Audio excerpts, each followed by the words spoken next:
இனிமே கண்ணை மூடிட்டு கடலை எண்ணெய் வாங்கலாம். ஏன்னா மந்த்ரா கடலை எண்ணெய் இதயத்தின் தயாரிப்பு. வறுக்க பொரிக்க ஏன் எல்லா சமையலுக்கும் மந்த்ரா தான். மந்த்ரா கடலை எண்ணெய், அபார ருசி, ஆரோக்கியமான உடல் நலம். தேனி மாவட்டம் நரியூத்து கிராமத்தில் ஊராட்சி ஒன்றிய நடுநிலைப் பள்ளி உள்ளது. இங்கு 2012 முதல் கணித ஆசிரியராக இருந்தவர் கோகில பாண்டியன். அப்பள்ளி ஆசிரியைகள் வனிதா, ராமலட்சுமி ஆகியோர் கோகில பாண்டியன் மீது பாலியல் குற்றச்சாட்டுகளை கூறினர்.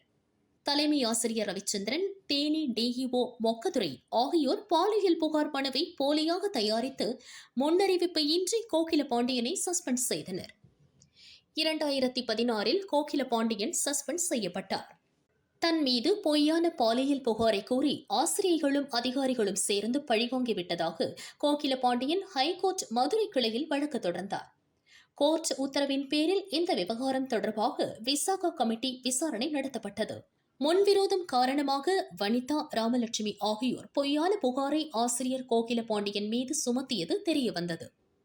பாலியல் தொந்தரவு அளித்ததாக சத்துணவு அமைப்பாளர் நந்தினி பெயரில் போலி ஆவணம் தயாரித்து கோகில பாண்டியன் மீது குற்றச்சாட்டு சுமத்தப்பட்டுள்ளது என விசாகா கமிட்டி விசாரணையில் தெரியவந்தது.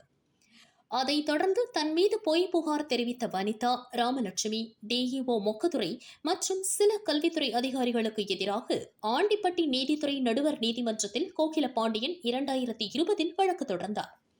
வழக்கை விசாரித்த நீதிபதி ஃபாசில் முகமது நேற்று தீர்ப்பளித்தார். தேனி மாவட்ட கல்வி அதிகாரியாக இருந்த மொக்கதுரை ஆசிரியைகள் வனிதா, ராமலட்சுமிக்கு தலா 3.5 ஆண்டு சிறை தண்டனை, தலா 20,000 ரூபாய் அபராதம் விதித்தார். மற்றொரு மாவட்ட கல்வி அதிகாரி கணேஷுக்கு 1.5 ஆண்டு சிறை தண்டனை, ரூபாய் 15,000 அபராதம் விதித்தார்.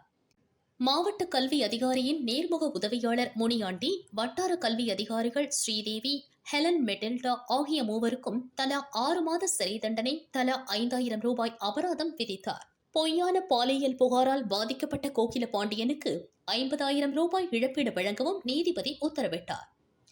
இதனிடையே கோகில பாண்டியன் நிரபராதி என்பது நிரூபணமானதால் சஸ்பெண்ட் செய்யப்பட்ட 4 ஆண்டு காலத்தை பணிக்காலமாக கருதி அவருக்கு ஊதியத்தை மொத்தமாக வழங்கியது தமிழக அரசு.